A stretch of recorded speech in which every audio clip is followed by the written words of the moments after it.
기독교 방송에서 나온 이야기인데요. 한 분께서 매일 입버릇처럼 죽겠네 죽겠네 이렇게 말씀하셨대요. 그랬더니만 방송에 있는 분께서 뭐라고 말씀하셨냐면 죽겠네 죽겠네 하지 말고 죽게 있네 죽게 있네 해보십시오라고 말씀드렸다는 것입니다. 우리 한 번 더 옆에 있는 분들과 인사해 볼까요?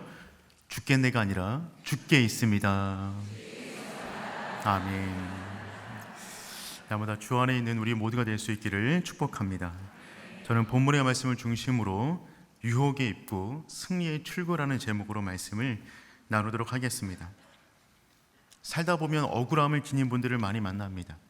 한 글을 보니까 이런 이야기가 있더라고요. 재미있는 이야기인데요.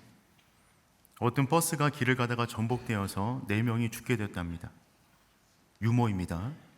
4명이 죽게 되었는데 수사를 해보니까 그 4명이 전부 다 사연이 있었다는 겁니다. 첫 번째 사람은 내일이 결혼 날짜인데 버스를 타고 가다가 죽었다는 것입니다. 얼마나 안타깝습니까? 두 번째 사람은 그 버스를 놓칠 뻔했는데 뛰어가서 잡아서 타다가 죽었답니다. 세 번째 사람은 69번을 타야 되는데 잘못 봐서 96번 탔다가 죽었다는 거죠. 네 번째 사람은 그 전에 내려야 되는데 졸다가 한 번 더 갔다가 죽었다는 겁니다. 이 4명 가운데 누가 가장 억울할까요? 다 억울합니다. 억울하지 않은 사람은 없습니다. 로이 셀리번이라는 분이 계십니다. 이분은 미국 버지니아 국립공원에서 일하시는 분인데 이분은 일평생 동안 벼락을 7번 맞으셨습니다. 벼락 떨어지는 거 한 번 보기도 쉽지 않은데 이분은 자기가 벼락을 7번 맞았어요. 이분의 별명이 인간 피레침입니다. 기네스 세계 기록에 등재되어 있는 인물입니다. 더 놀라운 것은 7번 벼락을 맞고도 살아남으셨는데 그의 인생 71세 때 인생을 자살로 마무리 지으셨어요. 어떻게 보면 벼락을 맞는 것보다 더 큰 삶의 아픔이 그의 인생 가운데 있었던 것 같습니다. 사실 사연이 없는 사람 없습니다. 억울하지 않은 사람도 없습니다. 누구나 다 어느 정도의 삶의 억울함과 아픔을 지니고 살아갑니다. 내 뜻대로 인생이 풀리지 않고 원치 않은 일들이 겹겹이 다가옵니다. 내 힘으로 감당할 수 없는 그 일들을 우리는 어떻게 하면 통과할 수 있을까요? 여러 가지 많은 관점에서 이야기할 수 있겠지만 오늘 본문의 말씀을 중심으로 말씀드린다면 이렇게 말씀드릴 수 있을 것 같습니다. 그런데 그 모든 것들이 훈련이라면 우리 가운데 다가오는 많은 어려움도 있고 억울함도 있고 고난도 있겠지만 그런데 그 모든 것들이 훈련이라면 이 생각 하나가 우리 가운데 다가오는 그 어려움들을 통과할 믿음을 우리 가운데 주는 줄 믿습니다. 시험을 대하는 태도가 달라지는 것이죠. 영어 단어 훈련이라는 단어 속에는 제자라는 단어가 들어가 있습니다. 훈련은 제자를 만들어냅니다. 예수님의 제자 가운데, 하나님의 제자 가운데 훈련받지 않은 사람이 누가 있습니까? 하나님의 제자는 태어나는 것이 아니라 만들어지는 것입니다. 그래서 하나님은 하나님의 사람들을 세우기 이전에 반드시 훈련하십니다. 훈련이 없이는 쓰임받을 수가 없는 것입니다. 그리고 하나님의 훈련의 핵심은 무엇이냐면 넘어지지 않는 사람으로 만드는 것이 아니라 넘어지더라도 다시 일어서는 사람으로 만드는 것입니다. 모든 사람은 연약합니다. 모든 사람은 넘어집니다. 넘어질 수밖에 없습니다. 중요한 것은 넘어지는 횟수보다 한 번 더 일어서면 되는 것입니다.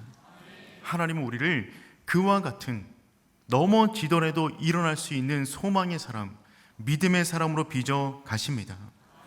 여러분, 유도를 배울 때도 가장 먼저 배우는 것은 낙법이라고 하더라고요. 넘어지는 훈련을 하는 것입니다. 스키를 탈 때도 넘어지는 훈련을 가장 먼저 합니다. 모든 운동에서 기본 훈련은 안전한 착지 훈련을 하는 것이죠. 하나님의 훈련 역시 마찬가지입니다. 모세는 쓰임받기 이전에 광야의 모래바람을 40년간 맞아야 했습니다. 다윗은 왕이 되기 이전에 오랜 훈련의 시간을 겪어야 했습니다. 심지어 예수님도 30살까지 무명의 시절을 보내셨고 광야의 시험을 통과한 이후에 공생의 생활을 시작하셨어요. 그러니 우리의 인생 가운데 훈련과 시험과 유혹이 있는 것은 너무나 당연한 일입니다. 오늘 우리가 살펴볼 창세기 39장, 이 본문 가운데 만나는 요셉의 인생, 한마디로 말하면 훈련의 시간이었다라고 말할 수가 있을 것 같습니다. 39장 1절에서 요셉은 채색옷이 벗겨진 채로 노예로 애굽에 끌려옵니다. 그렇게 보디발의 집에 노예로 팔려갔어요.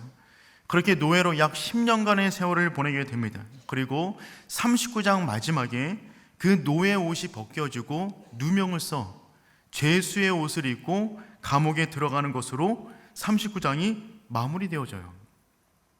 어떻게 보면 요셉의 인생은 39장만 잘라놓고 보면 답답합니다. 답이 없습니다. 출구가 없습니다. 억울한 인생입니다. 그런데 이 모든 것이 훈련이라면, 이 시간들은 그의 인생 가운데 있어서는 안 될 실수로 벌어진 사건이 아니라 요셉을 요셉되게 만드는 결정적인 시간이 되는 줄 믿습니다. 이 관점이 있는 사람이라면 누구도 요셉, 모세, 다윗이 겪었던 그 시간들을 낭비라고 말할 수가 없는 것입니다. 필연적인 시간이고 반드시 필요했던 시간들이 된 것이죠. 우리의 인생 역시 마찬가지일 것입니다. 우리 인생의 마침표는 아직 찍히지가 않았어요. 우리 인생을 향한 하나님의 아름다운 이야기는 지금도 진행 중에 있습니다. 그러니 사랑하는 성도 여러분, 어려움을 만나시거든, 시험을 만났거든, 유혹 가운데 있거든, 이 생각 잊지 않았으면 좋겠습니다. 나는 훈련 가운데 있다. 하나님께서 모든 것이 합력하여 내 인생 가운데 아름다운 일을 만드실 것이다. 그 믿음으로 살아가는 우리 모두가 될 수 있기를 축복합니다. 언젠가 모든 시험은 반드시 끝이 날 겁니다. 중요한 것은 빨리 끝나는 것이 중요한 것이 아니라 그 시간들을 통하여 우리가 넓어지고 커지고 깊어져 우리 인생 가운데 하나님께서 원하시는 그 아름다운 성도의 삶이 빛날 수 있기를 축복합니다. 한 가지 더, 성도의 훈련의 핵심은요, 그 사람의 의지력을 강화시키는 훈련이 아닙니다. 자아를 강화시키는 훈련도 아닙니다. 처세술을 익히는 훈련도 아닙니다. 성도의 훈련의 핵심은 무엇이냐면 그 사람 인생 가운데 성령님께서 일하실 수 있는 공간을 내어드리는 훈련입니다. 그래서 달라스 윌라드라는 목사님께서는 다음과 같이 말씀하셨어요. 영적 훈련은 의지력의 승리가 아니라 성령께서 우리 안에서 일하실 수 있는 공간을 만드는 것이다. 영적 훈련의 핵심은 나의 힘을 기르는 것이 아니라 내 인생 가운데 역사하신 하나님의 공간을 내어드리는 거예요. 더욱더 넓혀가는 것입니다. 그래서 그 사람의 인생 가운데 다가오는 어떤 문제든지 간에 그 문제를 통하여 하나님의 살아계심을 보여주는 그 사람으로 만드는 것, 그것이 훈련의 핵심이 되는 줄 믿습니다. 요셉은 지금 그런 훈련 가운데 거하고 있는 것이죠. 그래서 39장 전체를 보십시오. 위기 가운데 있었지만 요셉은 자기 성질을 드러내지 않았어요. 자기 생각을 보여주지 않았습니다. 그는 모든 순간에 하나님을 보여주었어요. 우리 3절 말씀 한번 읽어보겠습니다. 그의 주인이 그의 범사에 형통히 하심을 보았더라. 아멘.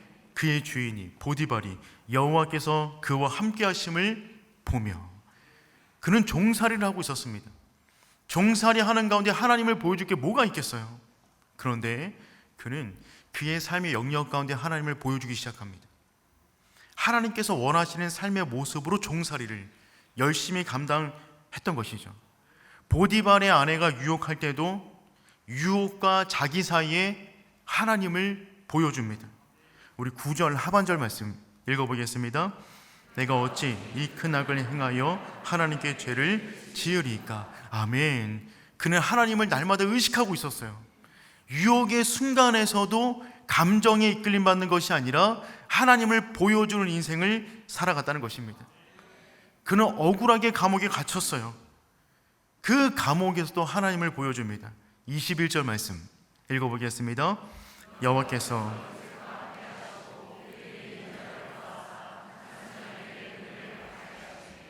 아멘. 감옥에서도 여호와께서 모세와 함께 하셨습니다. 간수장에게 은혜를 입게 하셨어요. 즉 간수장이 요셉을 바라보는 동안에 그와 함께하고 있는 하나님을 함께 보았다는 말입니다. 요셉은 39장 전체 가운데 하나님을 보여주는 인생을 살아가고 있습니다. 그는 훈련 가운데 있어요. 그 훈련의 핵심은 하나님을 보여주는 훈련이었습니다. 그의 삶의 영역 가운데 종으로 있던, 누명을 쓰든 감옥에 가든 모든 삶의 영역 가운데 하나님을 보여주는 인생을 살아갔다는 것이죠. 빅터 프랭클이라는 의사가 계신데 그분께서 이런 유명한 말을 남기셨습니다. 자극과 반응 사이에는 공간이 있다. 자극과 반응 사이에는 공간이 있다. 그리고 그 공간만큼은 우리가 오로지 선택할 수 있다. 외부적 자극을 우리가 통제할 수는 없습니다. 그런데 자극과 반응 사이가 공간이 있는데 그 공간만큼 우리가 선택할 수 있다는 것이죠. 그리고 그 공간을 무엇으로 채우냐에 따라서 그것이 우리 안에 행동을 밀어 올려 외적으로 그 행동을 하게끔 만든다는 거예요. 그런데 요셉은 자극과 반응 사이에 하나님으로 그 공간을 채우기 시작합니다. 하나님이 충만하여 그 하나님이 그의 삶을 밀어 올려 보여주는 모든 것들은 하나님이었어요.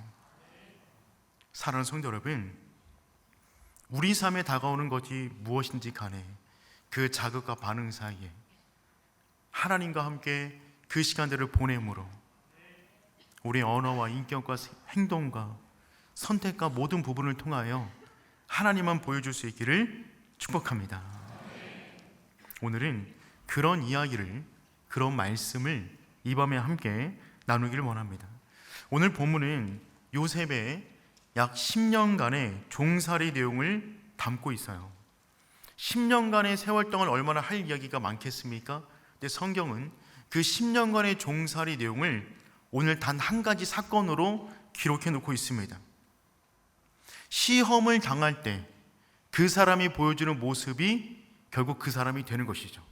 그러니 10년간의 종살이를 통해서 강하게 유혹과 시험을 받았던 이 순간을 보여주므로 요셉이 10년간 종살이를 어떻게 보냈는가를 보여주고 있는 것입니다. 요셉의 종살이 인생 가운데 어느 단면을 자르든지 간에 요셉은 이와 같은 인생을 살았다는 것입니다. 요셉은 10년간 종살이 했지만 한결같은 마음으로 그 시간들을 믿음으로 버텨냅니다. 필립스 브루스라는 목사님 계신데 그분께서 이런 말씀을 하셨어요. 성품은 위대한 순간에 드러난다. 하지만 그것은 사소한 순간에 형성된다. 사소한 순간에 만들어진 그 사람의 성품이 위기의 순간에 그 사람을 지켜준다는 겁니다. 요셉은 총리가 되어서 마음이 너그러져서 나라를 잘 다스린 것이 아니었어요. 그의 성품은 종살이 하는 동안에, 옥살이 하는 동안에 만들어졌던 것입니다.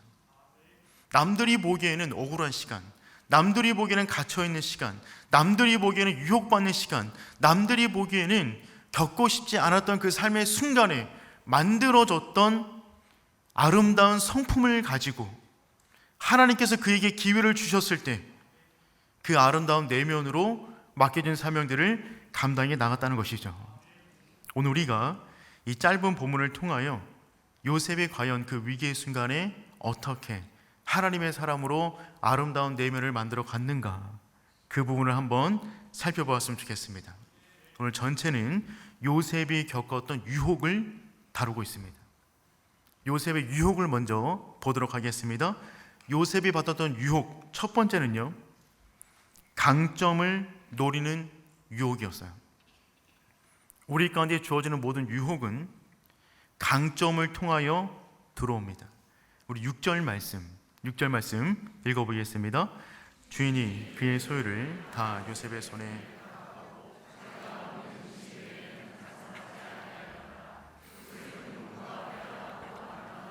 아멘. 요셉은 어떤 사람이었다고요? 용모가 빼어나고 아름다웠다. 여러분, 엄청난 복을 받았어요. 그 얼굴 때문에 그는 유혹을 당하게 됩니다. 성경에서 용모가 빼어나고 아름다웠다라는 표현은 단지 4명에게만 쓰입니다. 대단하지 않습니까? F4. 그 4명에게만 쓰이는데 원조 얼짱이 요셉이에요. 가장 먼저 이 표현을 요셉에게 쓰고 있어요. 요셉, 사울, 다윗, 압살롬, 이 4명에게만 이 표현이 쓰여지는데 그 중에서 요셉은 원조입니다. 그러니까 요셉이 기준이죠. 그를 따라 동일하게 표현하고 있는 거예요. 여러분, 요셉은 외탁이었어요. 그의 외가족 전부가 아름다운 여인들이었습니다. 증조 할머니 사라가 빼어난 미모가 있었어요. 할머니 리브가 빼어났습니다. 어머니 라헬까지 아름다웠어요. 그 모든 DNA가 요셉에게 몰빵되었어요. 요셉은 그래서 누가 보든지 간에 정말 아름답고 신비로운 인물이었습니다. 아니, 어떻게 저렇게 생길 수가 있었을까? 그런데 말이죠, 그 얼굴 때문에 그의 인생 가운데 가장 큰 유혹을 겪게 됩니다. 우리 가운데 이 유혹을 받을 사람 별로 없는 것 같지만 요셉은 정말 심각한 문제였어요. 하나님이 주신 그 외모적인 복, 진짜 복입니다. 그런데 그것이 그의 인생을 공경하게 만듭니다. 요셉은 노예로만 쓰기에는 너무나 아까운 인물이었어요. 애굽 사람이 볼 때 외국인이었던 요셉의 모습은 이색적이고 신비로워 보였을 것입니다. 여러분, 프랑스에서는 거지도 모델 같다고 하더라고요. 요셉은 정말 이스라엘 최고의 꽃미남으로 옷발도 좋았습니다. 여러분, 채색옷, 그 칼라옷은 아무나 소화할 수 있는 옷이 아니었어요. 요셉은 종 옷을 입어도 힙해 보이고 트렌디해 보였을 것입니다. 그런 매력남에게 보디발의 아내는 한없이 빠져듭니다. 사랑하는 성도 여러분, 여러분의 인생 가운데 강점이 있습니까? 조심하십시오. 약점으로는 약하게 넘어집니다. 별로 넘어질 것도 없습니다. 강점으로는 강하게 무너지는 것입니다. 주변에 넘어진 사람들 있습니까? 주변에 쓰러진 분들 계십니까? 무엇 때문에 넘어졌습니까? 그분들이 가진 것 때문에 넘어졌어요. 그 돈이 많아서 돈 때문에 넘어지고, 그 시간이 많아서 시간 때문에 넘어지고, 그 인기가 많아서 그것 때문에 넘어지는 것입니다.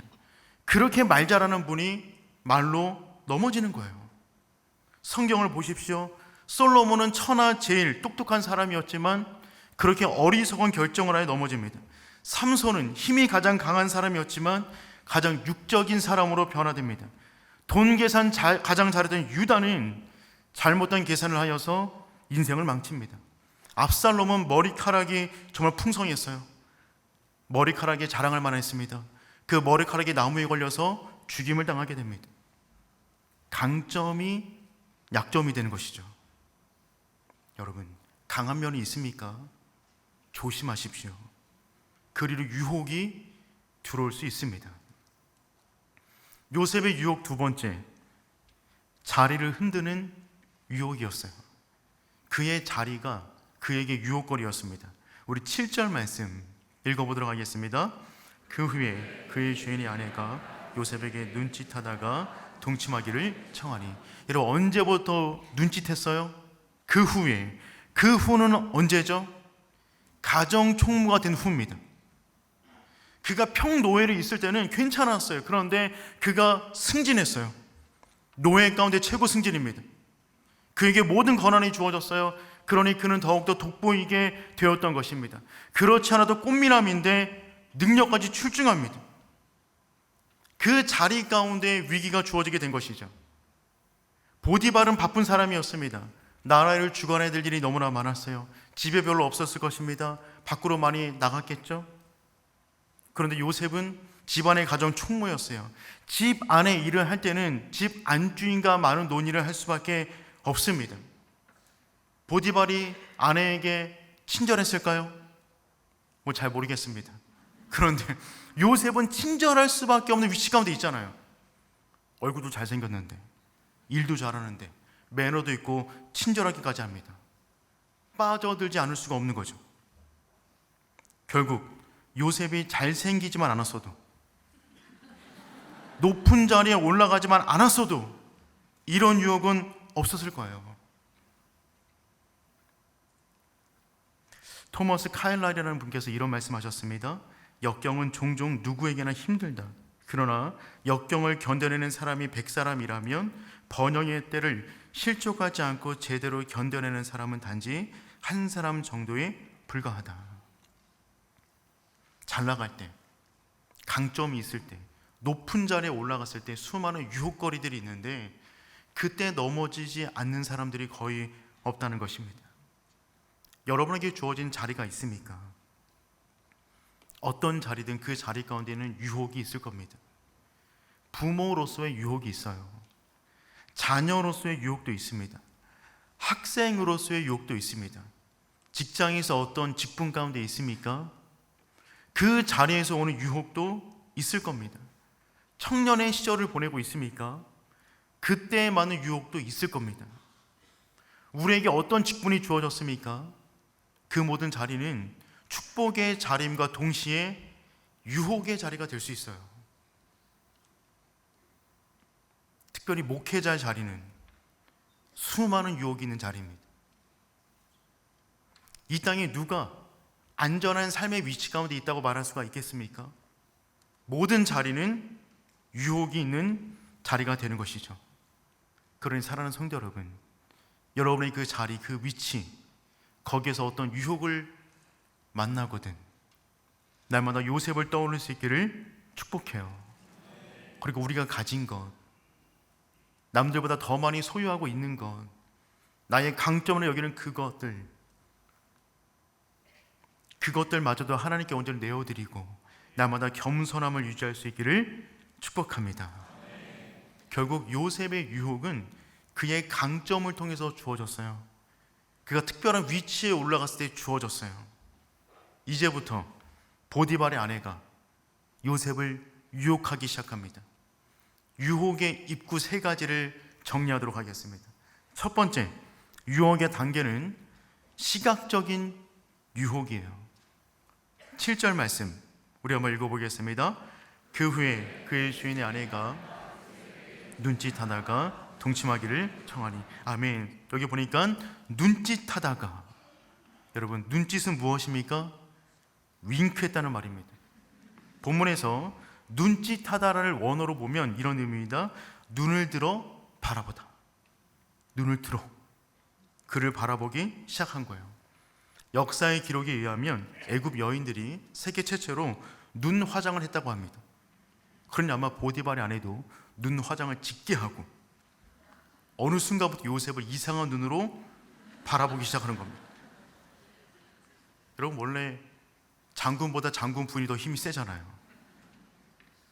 어느 순간 요셉을 쳐다보는 눈빛이 이상해졌어요. 처음에 요셉은 눈에 먼지 들어갔나? 자세히 쳐다봤는데 그게 아닌 거죠. 계속 윙크하고 있는 것입니다. 얼마나 섬찟했을까요? 얼마나 무서웠을까요? 어떤 분들이 그런 말을 하더라고요. 보디발의 아내가 못생겼기 때문에 요셉의 유혹에 넘어가지 않았을 것이다. 그렇지 않다라면 피가 들끓고 있는 그 청년이 어떻게 그 유혹을 피할 수 있겠느냐는 것입니다. 하지만 여러분 상식적으로 생각해서 보디발의 아내가 못생겼을 리가 있습니까? 그럴 리는 없잖아요. 더군다나 유혹입니다.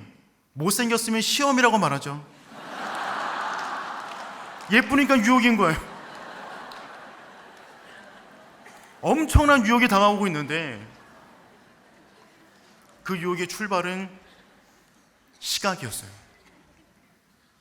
사랑하는 성도 여러분, 보는 것을 조심하십시오. 여러분, 인간의 감각 중에 가장 먼저 정보를 습득하는 것은 시각이에요. 70에서 80%가 보는 것에 의해서 우리는 판단하게 되어 있습니다. 특별히 시각은 자극을 보자마자 자극이 들어오는데 이성적 판단하기 전에 감정을 공략합니다. 보는 즉시 흥분됩니다. 보는 즉시 화납니다. 보는 즉시 열받습니다. 이성을 통과하기 이전에 감성을 자극하는 통로가 시각이라는 통로가 되는 거죠. 보지 않았을 때 괜찮았는데 한번 보면 욕망에 사로잡혀요. 그래서 우리는 보는 것을 조심해야만 합니다. 창세기 3장 6절 말씀 우리 한번 읽어보겠습니다. 여자가 그 나무를 본즉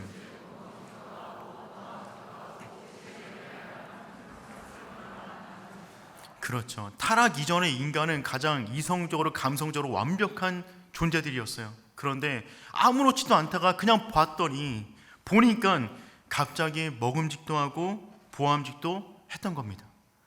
봤더니 눈이 오염되니까 마음이 오염되는 거예요. 다윗도 마찬가지 아닙니까? 그렇게 열정적으로 하나님을 찬양했던 예배자 다윗 역시 한순간에 무너졌던 것은 보았기 때문입니다.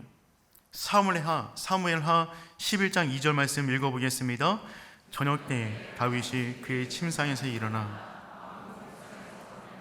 그곳에서 보니 한 여인이 목욕을 하는데 심히 아름다워 보이는지라. 봤더니 마음이 정욕당합니다. 본대로 행하게 되는 겁니다. 그래서 성경은 날마다 보는 것을 조심하라라고 권면하고 있어요. 우리 전도서 11장 9절 말씀만 한번 읽어보겠습니다. 청년이여 내 어린 때를 즐거워하며 내 청년의 날들을 마음에 기뻐하여 마음이 원하는 길과 내 눈이 보는 대로 행하라. 그러나 하나님이 이 모든 일로 말미암아 너를 심판하실 줄 알라. 분명히 말씀하고 계시죠. 청년아 내 눈이 보는 대로 행하라. 그대로 행하라는 말이 아닙니다. 그대로 행하면 하나님이 이 모든 일로 말미암아 너를 심판하실 줄 알라. 내 눈에 이끌린 대로 이끌린 바 당하면 하나님의 심판이 반드시 있다는 것입니다. 사랑하는 성도 여러분, 대부분의 유혹들은 보는 것으로부터 시작이 되어집니다. 보는 것을 조심하십시오. 요즘 무엇을 많이 보고 있습니까? 우리는 그 어느 때보다 수많은 영상 매체가 가득한 시대 속에 우리는 살아가고 있습니다. 내가 보고 싶지 않아도 스마트폰 하나 있으면 온갖 것들이 보여지는 시대 가운데 우리는 살아가고 있어요. 이때 우리에게 정말 중요한 것, 보는 것을 조심하는 것입니다. 두 번째, 유혹의 2단계는 청각적인 유혹이었어요. 윙크한 다음에 말합니다. 7절 보니까 동침하기를 청하니. 시각적인 유혹을 보냈는데 반응이 없자 보디발의 아내는 요셉이 너무 순진해서 윙크를 모르는구나. 그 마음에 직접 말을 해주어야겠다 결단이 섰는지 모르겠지만 갑자기 말합니다. 동침하자. 여러분 보십시오. 이유도 없어요. 근거도 없습니다. 내가 너를 좋아하는데 이런 말도 없어요. 욕망에 쌓여 있는 겁니다. 눈치타더니만 안 되니까 동침하죠. 계속적으로 말하는 것입니다. 10절 말씀 우리 한번 읽어볼까요? 여인이 날마다 요셉에게 청하였어요. 날마다 볼 때마다 반복적으로 동침하자 말하고 있는 겁니다. 요셉은 그때마다 거절합니다. 그 거절도 보디발의 아내에게는 매력적으로 느꼈는지 모르겠어요. 역시 쉽지 않은 남자구나. 기준이 있구나. 더 멋있다. 넘어뜨리고 싶다 라고는 욕망이 그 안에 일어나고 있는 줄 모르겠어요. 유혹은 실패를 두려워하지 않습니다.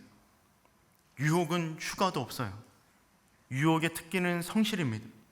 보디발의 아내는 끊임없이 볼 때마다 동침하자고 말을 하고 있어요. 사랑하는 성도 여러분, 유혹의 두 번째 단계는 청각을 통하여 주어집니다. 어떤 말이든 계속 들으면 그 말에 동화됩니다. 그 말이 진짜처럼 여겨집니다. 처음에 너무 이상했는데 계속 듣다 보면 다 그렇구나. 들리는 바에 의해서 마음이 영향을 받게끔 되어 있어요. 삼손 역시 그랬습니다. 우리 사사기 16장 16절 말씀 한번 읽어보겠습니다. 날마다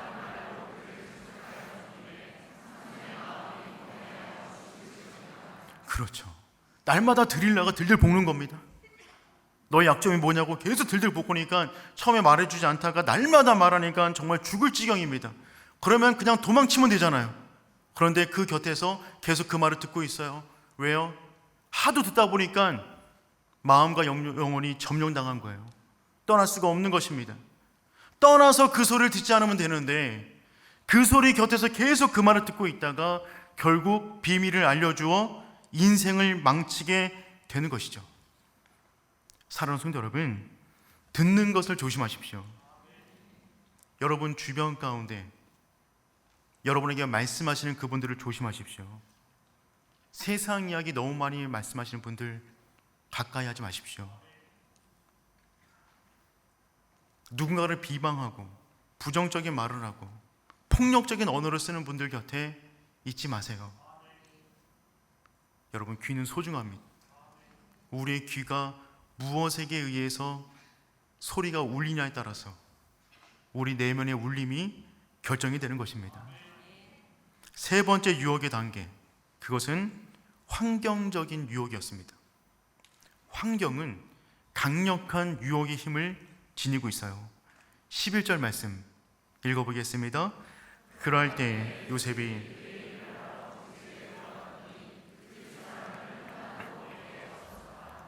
어느 날 요셉이 안주인이 불러서 집에 들어갔는데 그 집에 한 명도 없는 겁니다. 여러분 생각해 보시길 바랍니다. 친위대장 보디발의 집입니다. 그 집안에 사람이, 종이 한 명도 없을 리가 있겠습니까? 그럼 이 상황은 어떤 상황이 되는 것이죠? 보디발의 아내가 모든 종들을 전부 다 밖으로 내보낸 것입니다. 왜요? 이런 마음이 들었을 거예요. 사실은 요셉이 나를 정말 사랑하는데 얘가 극아이여서 숫기가 없어서 여러 사람들 눈이 시선이 너무 많으니까 일어나 보다. 그러니까 아예 내가 자리 비워놓을게. 자, 아무도 없다. 이제 동침하자 라고 하는 환경을 지금 만들고 있는 거예요. 요셉이 넘어가기 쉬운 환경을 의도적으로 지금 조성해 놓은 것입니다. 유혹의 세 번째 통로, 환경입니다. 사랑하는 성도 여러분, 미성숙한 인간의 도덕심은 고정되어 있지 않아요. 상황에 의존적입니다. 우리의 도덕심이라는 것은요, 상황에 따라 큰 영향을 받습니다. 감시가 없는 환경 속에 우리는 얼마든지 무너질 수가 있어요. 혼자 있을 때 모습이 진짜 그 사람의 모습이 되는 것입니다. 죄된 환경 속에서 그 사람이 보여주는 모습이 진짜 그 사람의 모습이 되는 것이죠. 죄는 환경 속에서 힘을 얻어요. 특정한 공간과 특정한 환경, 특정한 분위기 속에서 특정한 죄들이 기승을 부리게 되어 있습니다. 그래서 우리는 그 무엇보다 공간을 조심하셔야 돼요. 요즘 우리가 새벽마다 사사기 말씀을 묵상하고 있는데 여러분 사사기 역사를 보십시오. 끊임없이 죄짓고 우상 숭배하고 간음을 저지릅니다. 반면 광야 시대를 겪었을 때 그들의 모습을 떠올리길 바랍니다. 그렇게까지 죄를 짓지 않았어요. 똑같은 사람들입니다. 그런데 이 사람들이 달라진 것은 공간만 달라졌어요. 공간만 달라졌는데 끊임없이 반복적인 죄를 짓고 있죠. 광야를 걷는 동안에는 죄를 지을 시간이 별로 없었어요. 보이는 거 모래밖에 없었습니다. 더군다나 구름기둥과 불기둥이 매일처럼 있었어요. 하나님의 임재를 상징하는 것이죠. 죄를 지을 마음이 환경적으로 자유롭지가 않았습니다. 그런데 사사기 시대로 들어가자 구름기둥과 불기둥이 사라집니다. 예배가 망가집니다. 온갖 환경이 죄된 환경이었어요. 그 속에 들어갔더니 동일한 사람임에도 불구하고 환경 하나 바뀌었더니 끊임없이 죄를 짓는 것이죠. 여러분, 사람은 다 연약합니다. 특정한 환경 속에서 나는 강할 수 있다고요? 여러분, 착각입니다. 죄된 환경을 피하시길 축복합니다. 청년들에게 권면합니다. 데이트 많이 하세요. 그런데 어두운 데서 하지 마십시오. 위험합니다. 저는 저희 교회 목회자분들에게 자주 말씀드렸어요. 목회자분들도 이성과 단둘이 만나면 안 됩니다. 특별히 단둘이 차 타면 안 됩니다. 특별히 상담을 할 때도 이성과 단둘이 다른 곳에서 하면 안 됩니다. 유일하게 허용한 곳이 토비아스와 딜라이트 카페입니다. 공개적인 장소입니다. 다른 카페도 안 됩니다. 목회자라 믿을 수 있다고요? 그런 거 없습니다.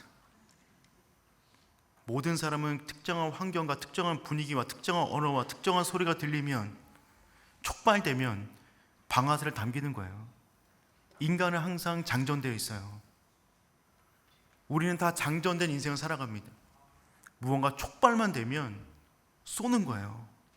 그래서 우리는 그 전에 우리 스스로를 말씀과 믿음 안에서 지킬 수가 있어야 되는 것이죠. 보는 것을 조심하십시오. 듣는 것을 주의하세요. 무엇보다 공간을 조심하시길 바랍니다. 밝은 곳, 빛 가운데로 나올 수 있기를 축복합니다. 이에 대한 요셉의 대응입니다. 세 가지인데요. 첫 번째는 이것입니다. 영적 기준을 제시하라. 영적 기준을 제시하라. 보디발의 아내는 딱 한마디만 합니다. 나와 동침하자. 나와 동침하자. 밑도 끝도 없습니다. 나와 동침하지만 계속해서 반복하고 있어요. 이에 대한 요셉의 언어는 굉장히 길어요. 8절과 9절 말씀 우리 한번 읽어보겠습니다. 요셉이 거절하며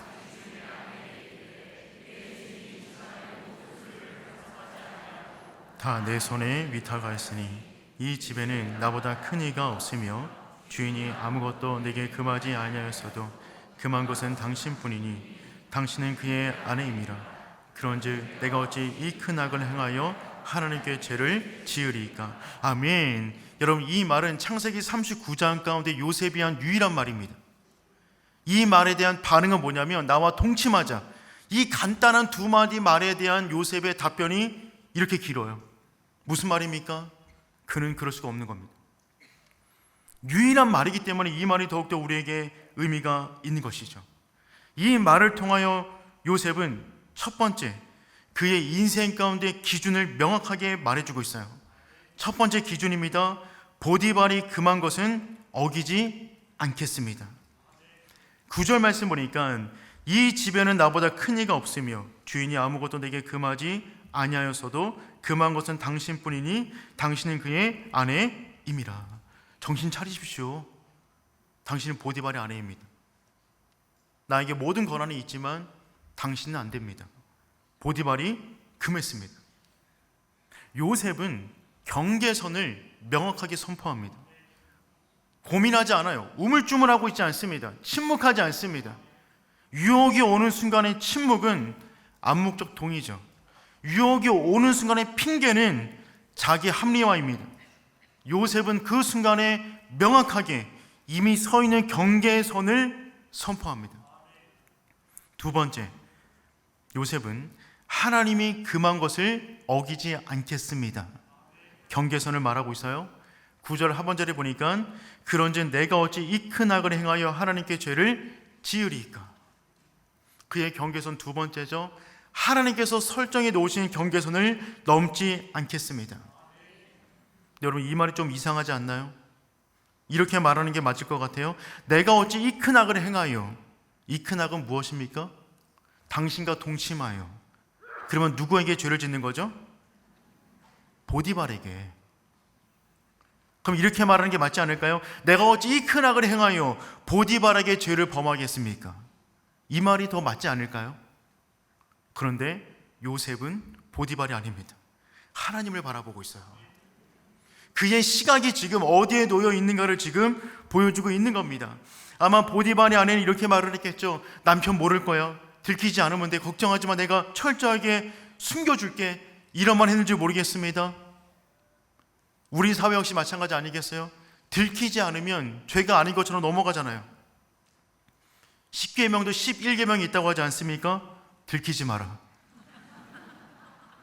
이에 대한 요셉의 답변이 무엇입니까? 하나님이 지금도 보고 있습니다. 사람에게 들키지 않은 것이 문제가 아니라 하나님이 지금도 보고 있습니다. 내가 어찌 하나님 앞에서 이 큰 악을 행할 수가 있습니까? 죄의 기준은 누가 정합니까? 하나님이 정하십니다. 죄의 심판은 누가 합니까? 하나님이 행하십니다. 사람의 눈을 속이는 것이 문제가 아닙니다. 하나님이 보고 계시다는 거예요. 요셉은 그 기준을 명확하게 지금 말을 하고 있는 것입니다. 사탄이 우리를 유혹할 때는 하나님을 미워하게 만들지 않아요. 하나님을 잊어버리게 만듭니다. 미워하게 만드는 것이 아니라 기억나지 않게 만들어요. 그 순간에 그분을 기억하지 못하면 모든 사람은 넘어질 수밖에 없는 겁니다. 그러니 사랑하는 성도 여러분, 죄의 유혹 앞에서 너무 많은 생각을 하지 마십시오. 이미 서 있는 기준을 선포할 수 있기를 축복합니다. 다니엘과 그 친구들은 말합니다. 다니엘 3장 16절 말씀 읽어보겠습니다. 사드락과 메삭과 아벳느고가 왕에게 대답하여 이르되 느부갓네살이여, 우리가 이 일에 대하여 왕에게 대답할 필요가 없나이다. 아멘. 대답할 필요도 없습니다. 대답할 필요가 없는 것은 말하지 마십시오. 경계선은 이미 그어져 있습니다. 베드로도 말을 합니다. 사도행전 5장 29절 말씀 읽어보겠습니다. 베드로와 사도들이 대답하여 이르되 사람보다 하나님께 순종하는 것이 마땅하니라. 아멘. 사람이 내 인생의 경계선을 정하지 않습니다. 하나님이 정하셨습니다. 그분께 나는 순종하겠습니다. 지금 그것을 선포하고 있는 것이죠. 어쩌면 내 주변 가운데 누군가가 자꾸만 나를 유혹하고 있다면, 어쩌면 내 인생의 경계선이 명확하지 않기 때문일 수가 있습니다. 누군가가 자꾸만 나를 유혹하고 있다면 어쩌면 내가 나의 인생의 경계선을 명확하게 선포하지 않았기 때문일 수가 있는 겁니다. 우리가 우리 인생에 대한 경계선을 세우지 않으면 세상은, 죄악은 그들이 우리 인생의 경계선을 결정하려고 합니다. 사랑하는 성도 여러분, 여러분의 인생을 지키십시오. 말씀으로 선을 긋는 것입니다. 내 인생을 말씀의 울타리에 가두는 거예요. 세상이 내 삶의 기준을 정하게 놔두지 마십시오. 말할 필요가 없는 것은 말하지 않는 겁니다. 두 번째, 거리두기입니다. 10절 말씀 읽어보겠습니다. 여인이 날마다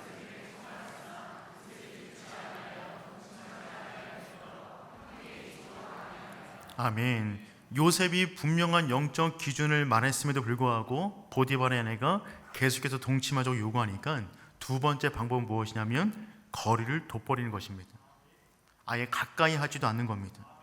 동침하지 않을 뿐 아니라 함께 있지도 않는 거예요. 거리두기입니다. 특정한 유혹이 계속해서 다가온다면 그 공간과 거리를 두는 거예요.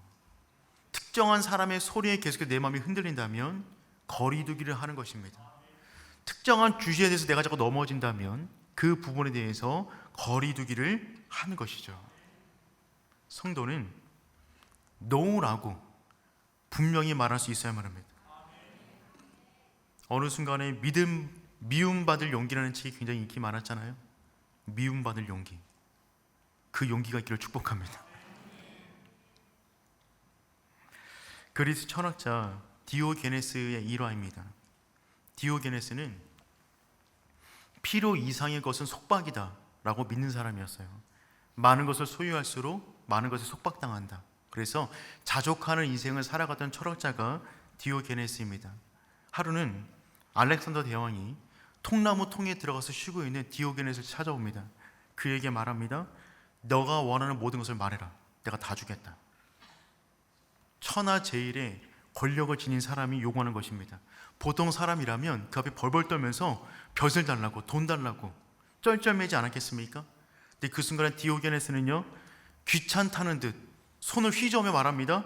햇빛 가리지 말고 좀 비켜주세요. 햇빛 가리지 말고 좀 비켜주세요. 무슨 말을 하고 있는 겁니까? 난 이미 충분합니다. 당신이 줄 건 없습니다. 내 인생은 내가 알아서 지키겠습니다. 나는 이제 햇빛이 필요한데 당신의 큰 덩치가 막고 있으니까 좀 비켜주지 않겠습니까? 너무 멋지지 않나요? 유혹이 다가왔는데 알겠으니까 좀 가보라고 좀. 너무 멋지지 않은가요? 그 순간에 알렉산더가 이렇게 말을 했답니다. 내가 알렉산더가 아니었다면 디오게네스가 되고 싶다. 그가 진짜 천하를 가진 사람처럼 보였던 것입니다. 사랑하는 성도 여러분, 당당하십시오. 하나님의 사람답게 모든 유혹 앞에서 믿음의 결정을 내리는 우리 모두가 될 수 있기를 축복합니다. 세 번째, 유혹과 맞서는 요셉의 전략입니다. 36개 주례랑입니다. 가장 중요한 전략입니다. 12절 말씀 읽어보겠습니다. 그 여인이 그 옷을 잡고 이르되 나와 동침하자. 그러나 요셉이 자기 옷을 그 여인의 손에 버려두고 밖으로 나가매. 여러분, 경계선을 밝혔어요. 거리를 두었어요. 그런데도 끊임없이 유혹합니다. 그 다음 전략은요, 36개 주례랑입니다. 보디발의 아내가 집안 모든 사람을 내어 보낸 다음에 죄를 지을 수 있는 분위기를 만들어 놓고 요셉을 끌어들여 그의 옷을 붙잡고 벗기려 합니다. 동침하자라고 말을 해요. 이 순간에 요셉은 그냥 옷을 벗어버리고 도망쳐버립니다. 먼 발치에서 죄가 다가오는 것을 보고 있다면 생각하지 마십시오. 도망가십시오. 생각하는 동안에 넘어집니다. 잠언 3장 7절 말씀 우리 한번 읽어보겠습니다. 스스로 지혜롭게 여기지 말지어다. 여호와를 경외하며 악을 떠날지어다. 아멘. 스스로 지혜롭게 여기지 마십시오. 나는 괜찮아. 나는 괜찮아. 나는 그런 거 봐도 믿음 지킬 수 있어. 나는 그 정도 유혹은 괜찮아. 나는 그런 공간 자주 가도 괜찮아. 나는 그런 사람들과 어울려도 괜찮아. 나는 그렇게 돈 만지고 뭐 해도 괜찮아. 스스로를 지혜롭게 여기지 마십시오. 성경은 말합니다. 여호와를 경외하며 악을 떠날지다. 도망가는 겁니다. 나는 괜찮아 라고 아까 마주하는 것은 마치 활활 타오르는 불 앞에 서 있으면서 나는 불을 참을 수 있어 라고 서 있는 것과 똑같습니다. 견딜 수 없습니다. 특정한 유혹에 대하여, 특정한 어려움에 대하여, 특정한 시험에 대해서 자꾸만 넘어지고 영향을 받고 있다면 여러분, 뒤도 돌아보지 말고 도망가십시오. 성경은 이렇게 강조합니다. 고린도전서 6장 18절 말씀 읽어보겠습니다. 음행을 피하라.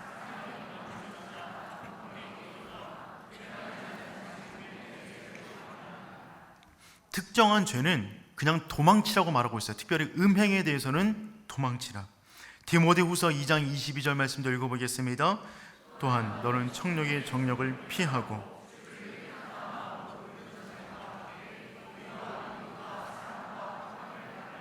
아멘. 너는 청년의 정욕을 피하고 도망치라는 겁니다. 가까이 하지 말라는 것입니다. 유혹에 대해서 강한 사람이 유혹을 이기는 것이 아니라 거리를 두는 사람이 이깁니다. 유혹이 올 때 하나님께 도망치는 것은 겁쟁이가 아니에요. 믿음의 반응인 것입니다. 유혹이 올 때 성경은 그 가운데 고민하라고 말하고 있지 않습니다. 그가 고민하고 있었다면 자기도 모르게 옷 벗고 있었을 겁니다. 그가 고민하고 있는 동안에 자기도 모르게 누워있는지 모릅니다. 고민하고 있는 동안에 즐기고 있을 수도 있어요. 생각하지 마십시오. 이미 경계선이 서 있습니까? 도망가는 겁니다. 우리의 결정은 이미 마침표가 찍혀 있는 것이죠. 유혹이 올 때 그만 고민하시고 하나님께서 원하시는 길로 나아갈 수 있는 우리 모두가 될 수 있기를 축복합니다. 기차의 자유는 철로 위에서 주어지는 것입니다. 성도의 자유는 말씀 위에서 주어지는 것이죠. 말씀을 벗어나면 다 무너지는 것입니다. 그 순간에 보디발의 아내는 드디어 깨닫게 되었어요. 요셉이 나를 좋아한 것이 아니다. 내성적이어서 표현하지 못한 것이 아니었다. 사람들의 눈이 무서워서 동침하지 않은 것이 아니었다. 그냥 나를 싫어한다. 그것을 깨달은 보디발의 아내는 요셉을 향한 불타는 마음이 그를 불태우고 싶은 마음으로 변합니다. 누명을 씌워서 옥에 가둬버립니다. 이 부분은 다음 주에 살펴보도록 하겠습니다. 오늘 말씀을 정리하며 우리가 봐야 할 마지막 결론은 무엇이냐면, 여러분 보십시오. 누가 자유인입니까? 오늘 본문 가운데 자유인은 누구며 종은 누굽니까? 보디발의 아내는 절대 권력을 지닌 누가 봐도 자유한 사람처럼 보였습니다.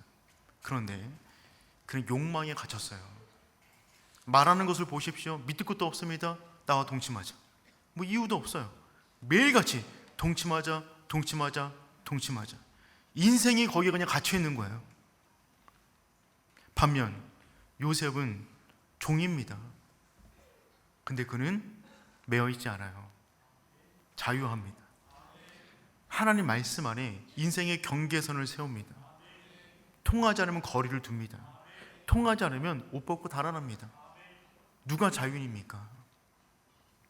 사랑하는 성도 여러분, 이 땅 가운데 온전한 하나님의 사람으로서 그 자유를 누릴 수 있기를 축복해요.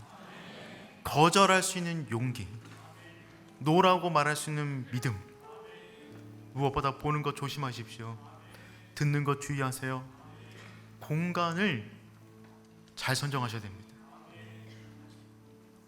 유혹이 들어오는 통로들이 있어요. 막으세요.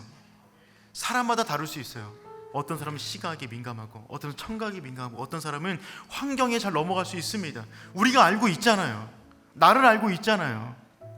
그 입구를 막아버리십시오. 유혹이 다가왔습니까? 승리의 길도 있습니다. 경계선을 그으세요. 더 이상 고민하지 마십시오. 마침표 찍으십시오. 거리를 두세요. 그것도 안 되면 그냥 돌아서십시오. 나를 존중하지 않는 사람들과 가까이 할 이유는 아무것도 없습니다. 믿음의 사람으로 살아갈 그 마음, 그 믿음 가지고 날마다 모든 유혹을 이기며 살아가는 우리 모두가 될 수 있기를 축복합니다.